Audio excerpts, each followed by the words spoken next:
Welcome to the world of mathematics. जो topic आज हम स्टार्ट करेंगे वह है algebraic expressions and algebraic formulas. ये जो एक किस्म का टॉपिक है इसको हम स्टार्ट करेंगे। उसी चैप्टर में हम डिटेल से डिस्कशन करेंगे, डिफरेंट प्रॉब्लम करेंगे। इसमें जो भी अलजेब्रिक आइडेंटिटीज या जिसको अलजेब्रिक फार्मूलाज कहा जाता है उस पर हम उनके प्रूफ भी करेंगे, उन पे प्रॉब्लम्स भी देखेंगे। ठीक है, ये चैप्टर स्टार्ट करने से पहले आपको कुछ चीज़ें हैं जो आपको बहुत अच्छी तरह आनी चाहिए। सो पहले मैं वो चीज़ें आपको बता देता हूँ, डिस्कस कर लेता हूँ।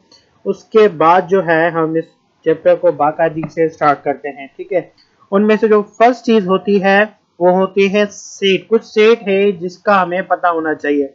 उनमें से फर्स्ट है set of natural number. Okay, इसको सिर्फ एन से नहीं लिखते, ये डबल स्ट्रिप इसको देते हैं। ठीक है, डबल स्ट्रिप देते हैं यहाँ एन की जगह पे। ठीक है, और ये आपका नेचुरल नंबर होता है। तो set of natural number start होता है कहाँ से? 1 2 3 4 5 6 and so on.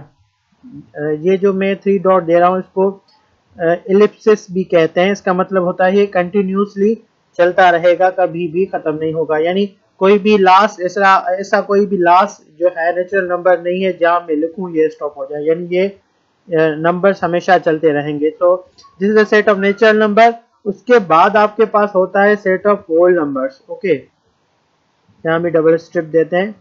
Set of whole number जो है वो स्टार्ट होता है 0 से, and then there comes 1, then 2, then 3, then 4, 5 and similarly this is unlimited. Okay, उसके बाद होता है set of integers. Set of integers में जो आपके पास आपको बता देता हूँ। सेट ऑफ इंटीजर्स में आपके पास 0 होता है, 0 के बाद आपके पास आता है 1, फिर आ जाता है 2, फिर आ जाता है 3, फिर आ जाता है 4, फिर आ जाता है 5 एंड सो ऑन। ये आगे भी हमेशा चलता रहेगा। लेकिन 0 से पहले भी डिजिट होते हैं।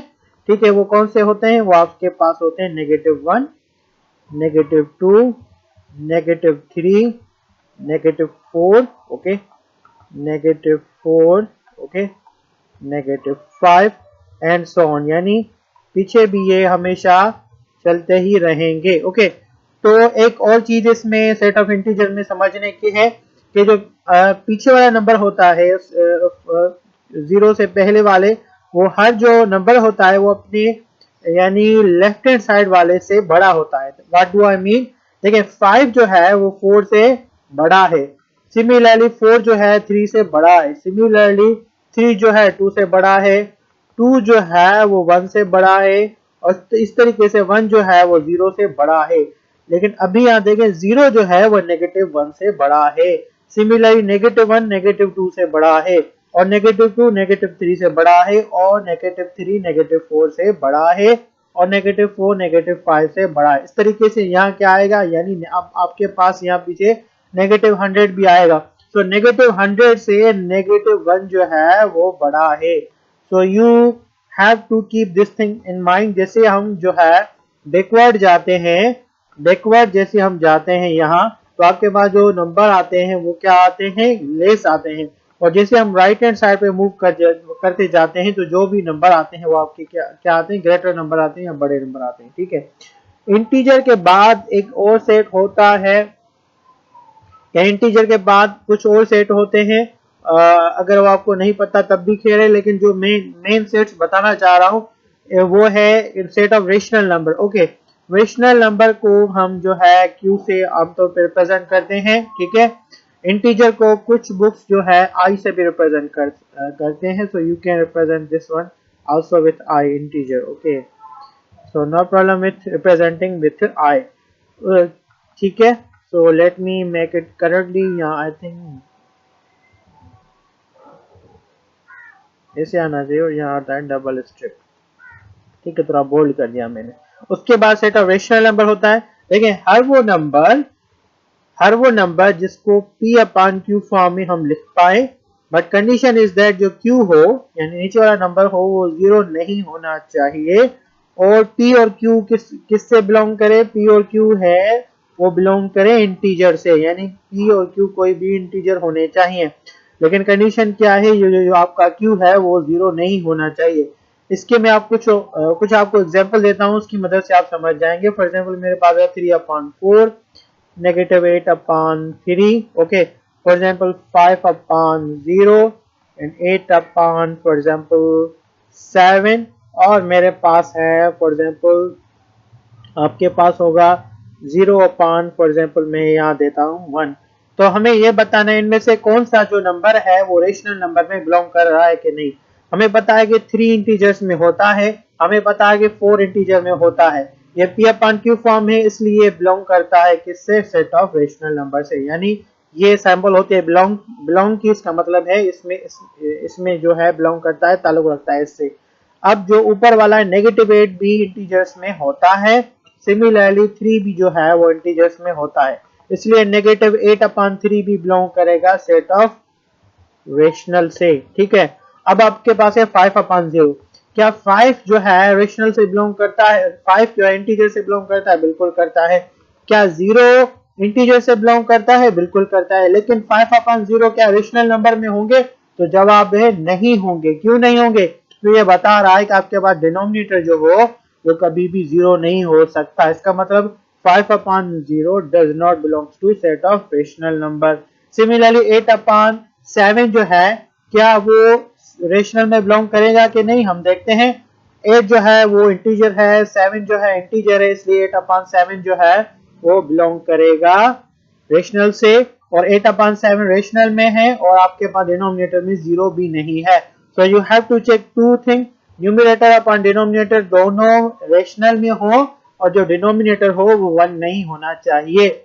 आपके पास है 0/1, क्या 0 रेशनल में है, लेट्स चेक।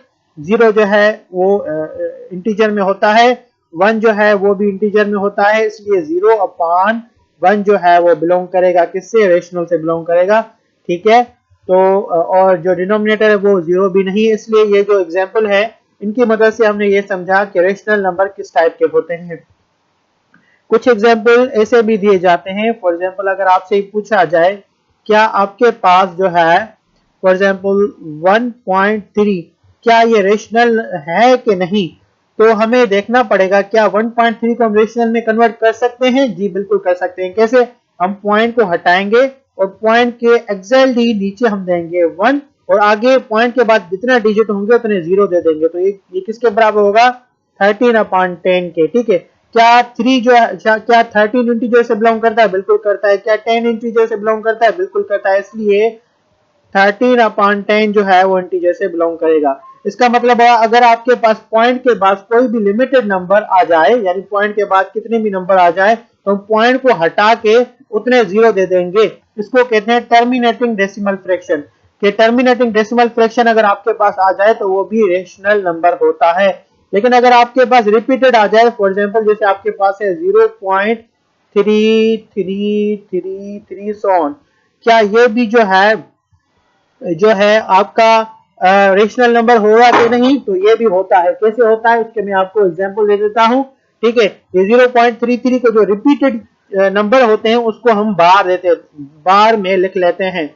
हम इसको लिख सकते हैं 0.3 बार। 3 बार मीन्स रिपीटेशन। ठीक है, क्योंकि यहाँ 1 के ऊपर बार है इसलिए इसको लिख सकते हैं 3/9। ठीक है, 3/9 एग्जैक्टली जो है वो किसके बराबर है, 0.3 बार के। ठीक है, क्योंकि यहाँ 1 डिजिट के ऊपर बार है इसलिए मैंने यहाँ जो है 19 दिया है। ठीक है, अगर आपके पास 2 डिजिट के ऊपर बार है, फॉर एग्जांपल 2 पॉइंट आपके पास है 71, फिर है 71, फिर है 71, ठीक है, फिर है 71 सो ऑन, ऐसे कोई है। फॉर एग्जांपल मैं यहाँ 0 दे देता हूँ।